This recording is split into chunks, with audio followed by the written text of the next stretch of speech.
Hey guys. Well, what's the goal? What's the goal? We're not talking about regime change, even though I personally favor it. I don't think it's the administration position. The bottom line is we're trying to get Iran to stop attacking ships and pipelines and turning the Mideast upside down. Iran is the problem, not Trump. We haven't attacked oil tankers. We haven't blown up pipelines. So what the president is trying to do is change Iranian behavior. And how do you do that? You make them pay a price. These small boats continue to come out of American naval vessels and international ships. I hope they'll be sunk. If Iran continues to disrupt navigation and continues to turn the Mideast upside down, I hope we'll put their oil refineries on the list of targets. I don't want a war with Iran. We're not talking about invading Iran, but we're talking about the Iranian ayatollah who leads the parade, paying a price that is so severe that he will knock off the behavior in question.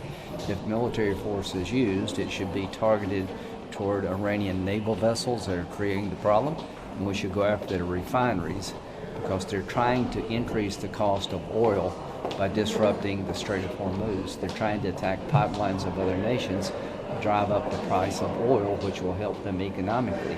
If you put on the table, if you keep doing that, we're going to destroy your capacity to refine oil, which would be a big deterrence. The president's frustrated with a broken immigration system. Somebody has to do something about it. He's trying to build a wall. We need a wall. I think the president is in a deal-making mode with Democrats, but it takes two to make a deal. Until we can find a solution in a bipartisan fashion, I think it's up to the president to enforce our laws. And there are millions of people in this country legally that need to be held accountable. We're not talking about sending everybody out of the country legally, but we need to prioritize people who are here illegally that do present a threat to the country. Good morning, Senator. How are you? Good. How are you? Good. But we have to deal with Iran. I don't want to be at war with Iran. I would like to be Iran's friend, but that's up to Iran. And if they're going to just unilaterally attack tankers in the Middle East, that's unacceptable. It's just unacceptable. And right now, at the moment, dealing with Iran is like trying to hand feed a shark. We've got to do it, but we've got to be very, very careful.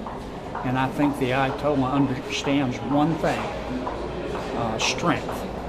Weakness invites the wolves when you're dealing with him and his ilk.